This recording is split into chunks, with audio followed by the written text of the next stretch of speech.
Bueno, muchachos, buenas tardes nuevamente. Continuamos con el tema de neurotransmisores. Bueno, pues esta es la segunda parte del tema. Ya hablamos de los neurotransmisores convencionales o los neurotransmisores típicos. Vamos a hablar de los neurotransmisores no convencionales, de los que no cumplen con esos criterios que habíamos hablado anteriormente. Esos criterios en los cuales me dice que una sustancia es un neurotransmisor. Recordemos cuáles son. Primero, debe estar en la presináptica, en la neurona presináptica, almacenado en vesículas. Segundo, debe ser liberado en respuesta a un potencial de acción y por influjo de calcio. Y tercero, deben existir receptores específicos en la membrana de la neurona postsináptica. Esos son los tres criterios para hablar de un neurotransmisor convencional. Sin embargo, debido a todos los estudios que se han venido haciendo y que se encuentran nuevas y nuevas sustancias potencialmente neurotransmisoras, pues obviamente esos criterios empiezan a ser relegados y empiezan a ser incluidas nuevas sustancias como neurotransmisoras. Por favor, muchachos, silencio. Me olvidó apagar el altavoz. Bueno, ok, por favor, un poco de silencio o silencien sus micrófonos que no alcancé a silenciarlos. Entonces, muchachos, tenemos los tres criterios. Los que lo cumplen se hablan de neurotransmisores, pero no tienen que ser cumplidos a rajatabla para que una sustancia sea incluida como neurotransmisor. Esas sustancias relativamente nuevas son las que vamos a hablar en esta charla. Ya hablamos de los neurotransmisores de molécula pequeña, o al menos de la gran mayoría de ellos, la acetilcolina, las aminas biógenas y los aminoácidos, glicina y GABA.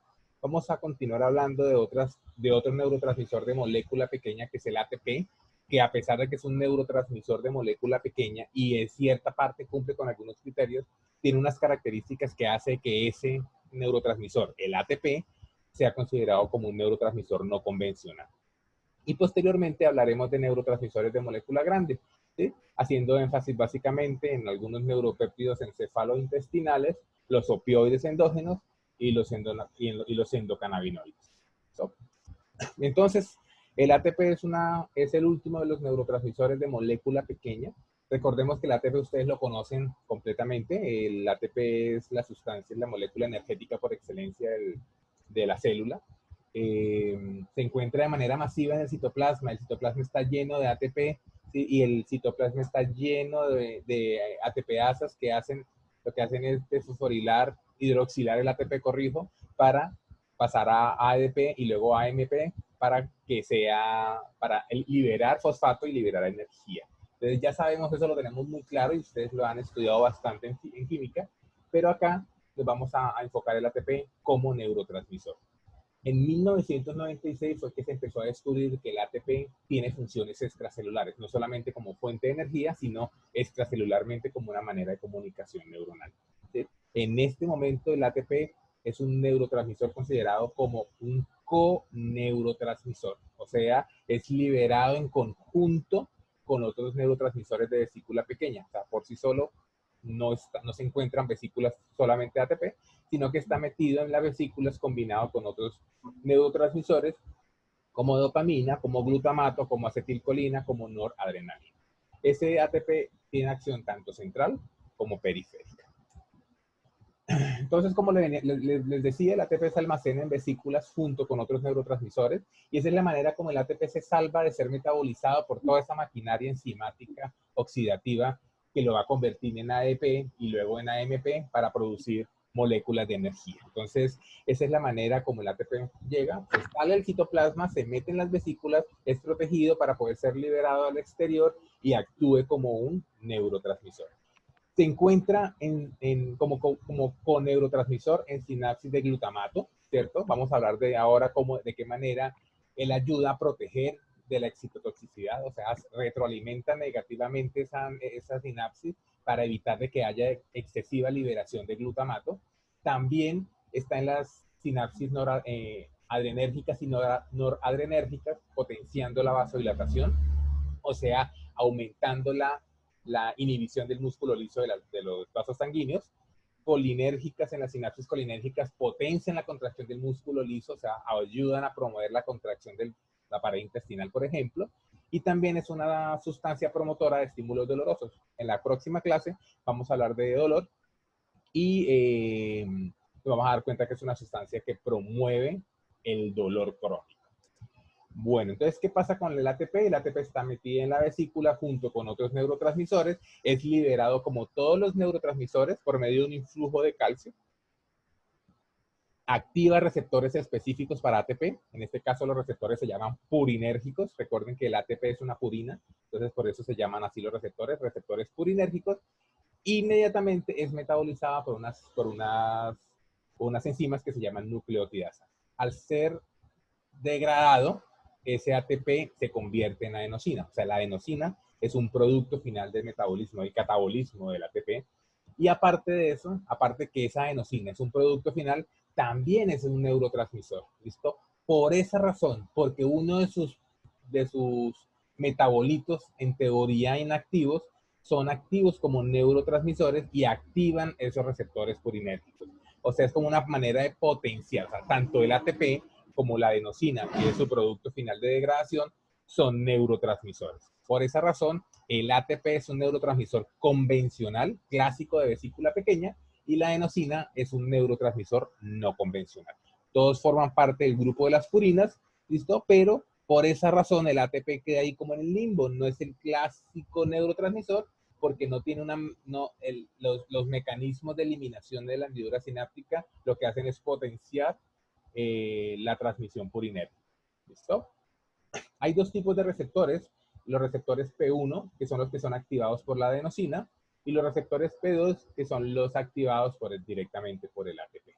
Esos receptores P2 a su vez se dividen en dos, los P2X, que son receptores ionotrópicos, y los P2Y, que son receptores metabotrópicos. ¿Listo?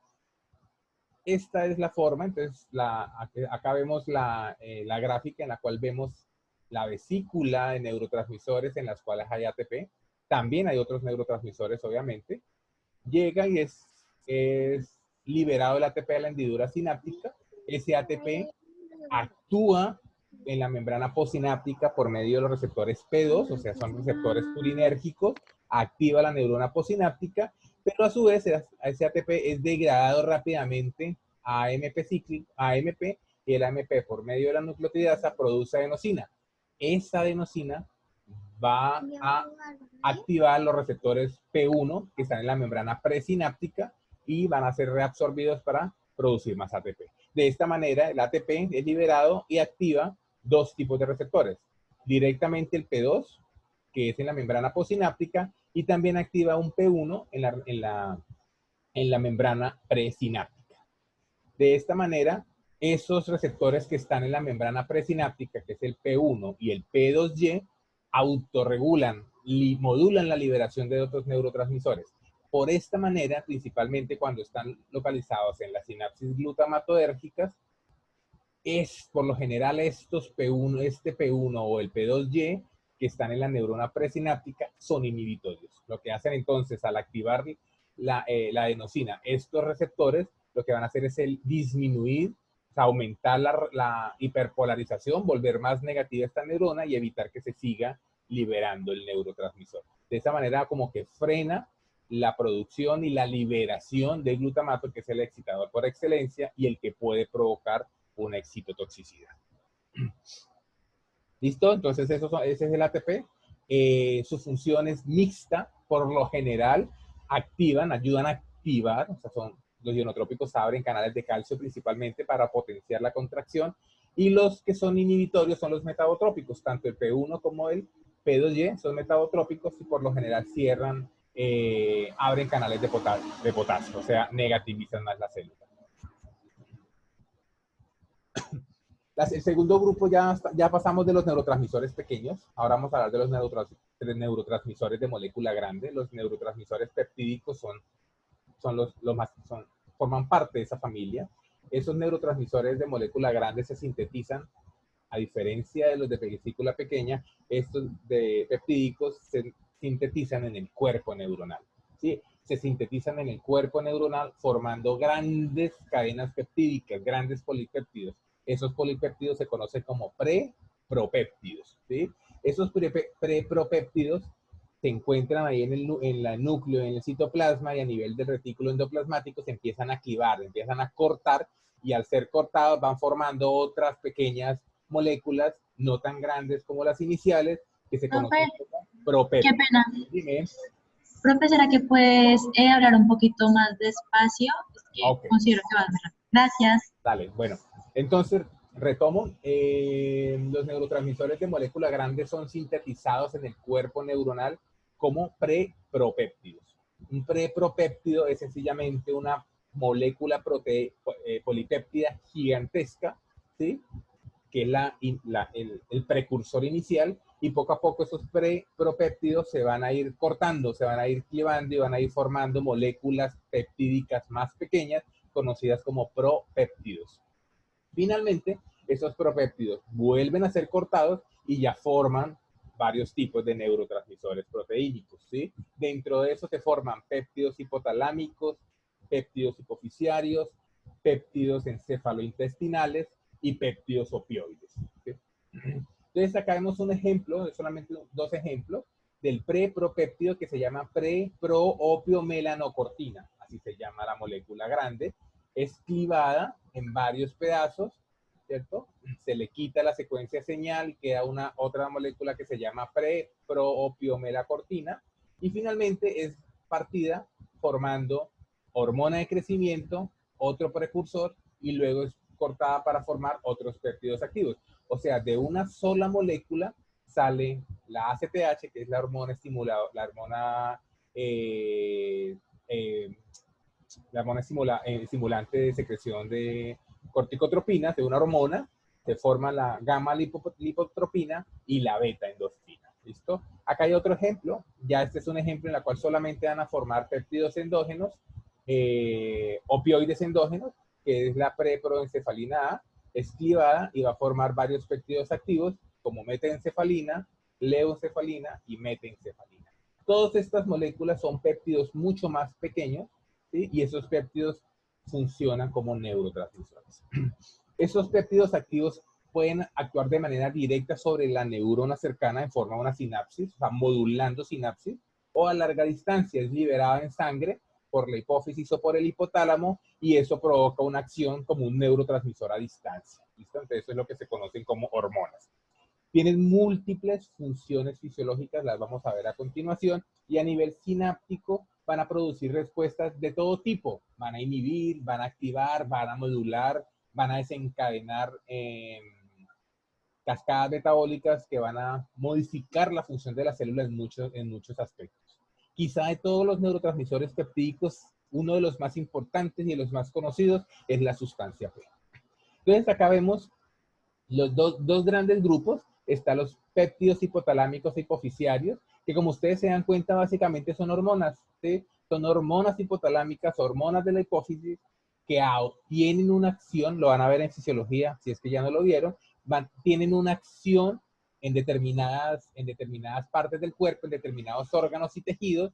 Por ejemplo, la somatostatina, que es la estimulante de la hormona del crecimiento, la liberadora de tirotropinas en la tiroides, la oxitocina y la vasopresina en riñón y vasos sanguíneos, la hormona luteinizante en los ovarios. O sea, son hormonas que van a tener una acción, una acción a nivel de otros órganos, pero también sirven como modulación de sinapsis, como moduladores de sinapsis. Y estas hormonas hipotalámicas e hipofisiarias lo que hacen es modular todo lo que tiene que ver con metabolismo, aumento o disminución de la presión arterial, aumento o disminución de la frecuencia de la fuerza de contracción cardíaca, en fin. También tenemos los péptidos encefalointestinales. Los péptidos encefalointestinales también son neurotransmisores peptídicos. Se llaman encefalointestinales porque se encuentran tanto a nivel cerebral como en las redes ganglionares que se encuentran a nivel de las paredes del intestino, del tracto intestinal, ¿sí? Dentro de eso está la sustancia P, el neuropéptido Y, la colecistoquinina, el polipéptido pancreático, la gastrina, que también tienen un efecto específico en cada órgano, ¿cierto? O estimulan la secreción de ácido gástrico, estimulan la secreción pancreática, disminuyen, aumentan la contracción del músculo para aumentar pues, el peristaltismo, pero básicamente a nivel central, estos péptidos encéfalointestinales van a modular la saciedad, ¿ok? En la clase anterior alguien me preguntaba si ese neurotransmisor, un neurotransmisor por sí solo modificaba o era encargado de la obesidad. No. Para esto es un complejo de neurotransmisores que actúan sobre el hipotálamo, aumentando o disminuyendo la saciedad y principalmente el neuropéptido Y, que es el encargado de darle al cerebro la sensación de que estamos llenos, es el que falla en las personas con obesidad. Obviamente la obesidad es algo multifactorial, también va a estar en relación a muchos otros factores, pero básicamente el neuropéptido y es sobre ese neuropéptido Y que están haciendo muchas investigaciones para ver si se logra bloquearlo, antagonizarlo y para ayudarle a las personas obesas en bajar de peso. La sustancia P, como les dije, es el péptido encéfalointestinal más conocido. Su principal función en neurociencias es agonista del dolor crónico. O sea, es un neurotransmisor que produce o ayuda a producir y a mantener el dolor. Cuando veamos la próxima clase de dolor, vamos a dar cuenta de que hay dos tipos de dolor. Está el dolor agudo, ¿cierto? Que es el dolor punzante. Por ejemplo, llegué y me chusé un dedo. Yo siento el dolor inmediatamente del chuzón y yo puedo localizar exactamente, sin ver dónde, puedo localizar exactamente dónde fue el estímulo doloroso. Es un dolor chuzante, de un ardor o un dolor inmediato que aparece inmediatamente. Ese dolor desaparece y queda después, empieza a aparecer un dolor sordo, lento, de difícil localización y casi siempre se extiende un poco más a los lados de la lesión inicial. Entonces ya no siento el dolor del chuzón, sino siento que me duele el dedo y no solamente la punta del dedo, sino toda la yema del dedo, inclusive el dolor se puede irradiar a toda la mano, dependiendo de la severidad del daño. Ese dolor crónico, ese segundo dolor, es perpetuado y producido por muchas sustancias. Una de esas es la sustancia P. Esa sustancia P también es un vasodilatador, o sea, aparte de perpetuar el estímulo doloroso, me va a vasodilatar las venas periféricas a la lesión y me va a provocar hinchazón, edema, aumento de la cantidad de líquido en el tejido y formación de hinchazón en el lugar de la lesión. Por eso, después de que yo me lastimo la piel, aparte del sangrado, se va a poner rojo, se va a hinchar un poquito, causado por esa sustancia.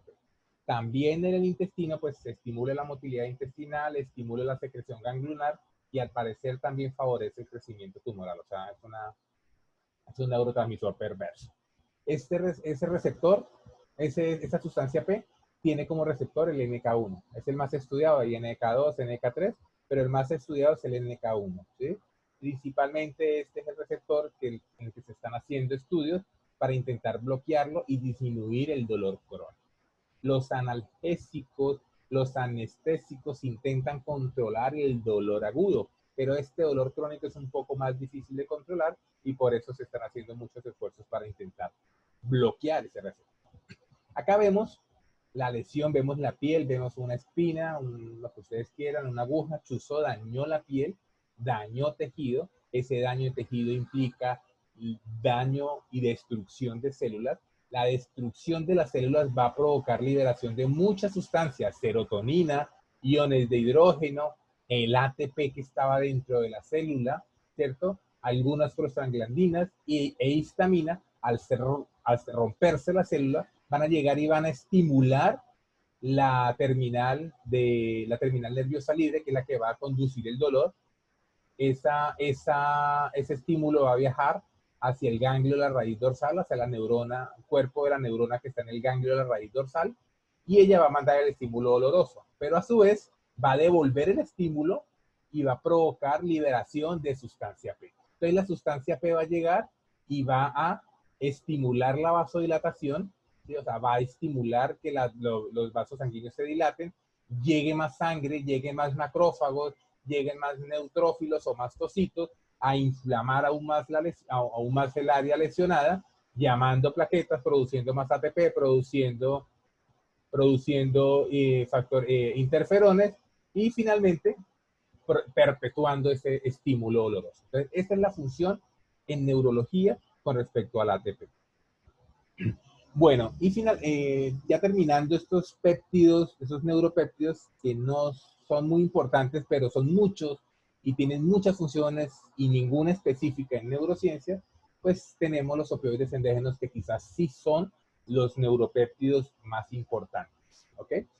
Entonces, antes de meternos en opioides endógenos, tenemos que hablar de los opiáceos. Los opiáceos son sustancias químicas naturales que se obtienen del opio, de la amapola, de la flor. Esta es la flor de la amapola, pero el bulbo es de donde se obtiene el opio, que es la sustancia de donde se obtiene la morfina. ¿Sí? O sea, acá sacan morfina. Milenariamente todo el mundo conoce, hace milenios se conoce que la morfina es un analgésico natural, un neuroestimulante y un sedante. ¿Sí? Entonces se ha usado de manera permanente y siempre se ha usado, pero obviamente poco a poco se ha dejado de lado y el consumo ha pasado a ser un consumo más buscando la parte de neuroestimulación, un consumo más, se me olvidó, bueno, un consumo más para buscar sus efectos psicotrópicos, sus efectos de alucinaciones y eso. ¿Listo? En la década del 70 se dieron cuenta, buscando y preocupándose, porque fue para esa época que fue el boom de las drogas, buscando investigaciones, buscando de qué manera se podía combatir eso, y se encontró de que algunas neuronas tienen receptores específicos para esas sustancias opiáceas, o sea, la morfina que es producida por las plantas, esa misma morfina es una sustancia externa al cuerpo, tiene receptores específicos para la morfina. ¿Sí? O sea, la morfina no está usando un receptor diferente, sino un receptor diseñado especialmente para esas sustancias. Entonces, eso empezó a sugerir de que hay sustancias dentro de nuestro cuerpo, naturales, producidas por nosotros, similares a los opiáceos. Eso es lo que llegó a formar la palabra opioides endógenos. Sustancias parecidas al opio, producidas por el cuerpo. También hay opioides exógenos, ¿sí? Todos los medicamentos opioides son exógenos, son producidos a partir de la morfina. La morfina es el único natural, pero existen muchos, como el tramadol, como la codeína, como la hidrocodona, como la meperidina, que son opioides endógenos. Esos opioides endógenos, esos opioides exógenos tienen el mismo efecto que los opioides endógenos. Estos opioides endógenos se distribuyen de manera amplia en todo el encéfalo y en toda la médula espinal. Sin embargo, Profe, qué pena. dime. Es que le escribí y creo que no está viendo los mensajes. No, no Esto estoy viendo quería los saber mensajes. Sí. por qué la morfina causa adicción y no el tramadol o otro tipo de opioide. Bueno, listo. No, mira, o sea, todos los opioides tienen tienen efecto adictivo. Listo, ahora vamos a hablar un poco más de eso, pero todos los opioides tienen un efecto, unos más que otros, ¿sí? Unos más que otros pueden tenerlo. El tramadol tiene un efecto adictivo muy, muy bajo, comparado con la morfina, quizá un poco más la codeína y la hidrocodona, pero todos tienen efecto adictivo, ¿sí? Básicamente, ¿qué es lo que pasa? Cuando uno está con dolor y disminuye el dolor por alguna razón, se siente una especie de placer. Esa sensación de placer provoca aumento de dopamina, ¿cierto? Que eso es lo que uno puede pegar. O sea, la sensación chévere de sentirme sin dolor causa una sensación de placer y puede provocar adicción. Otras moléculas opioides, aparte de eso, estimulan directamente las neuronas dopaminérgicas, produciendo dopamina. Entonces, aparte de la sensación placentera de quitarme el dolor con el tramadol, si yo lo uso con morfina, me quita el dolor, siento placer, produzco dopamina, pero esa misma morfina me va a estimular hormonas dopaminérgicas y me va a provocar mayor sensación de placer y, obviamente, posibilidad de adicción. ¿Listo?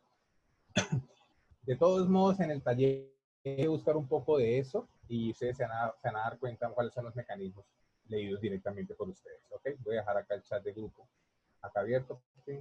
Para poderles seguir leyendo. No, eso es un poco complicado explicarlo porque eso depende de muchos factores de muchos factores internos propios de cada persona, ¿sí? Hay personas que disfrutan mucho arrancando de los pelos, ese dolor de quitarse un pelo, de depilarse, puede causarles algún tipo de placer.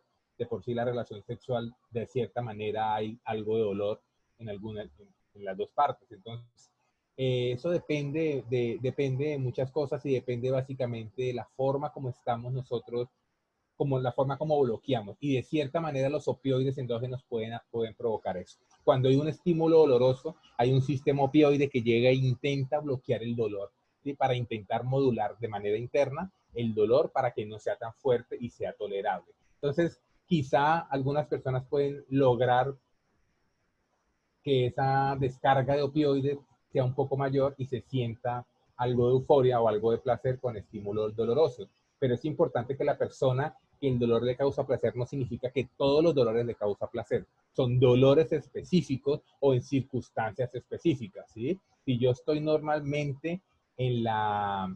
Si yo estoy normalmente usando velas para mis, no sé, mis fetiches en relación sexual, por ejemplo, causa dolor. Pero si yo me quemo en otras circunstancias, pues muy posiblemente no va a causar placer. Entonces, no es que el dolor le cause placer, sino que algunos contextos de dolor va a provocar placer y eso es todo a nivel central. ¿Listo? ¿Será que se...? Bueno, listo. Intentemos hacerle si se nos va a bloquear. Bueno, chicos, entonces toca volver a hacer otra charla, otra reunión, porque falta más o menos la mitad de la clase. ¿Listo? Entonces detengo la grabación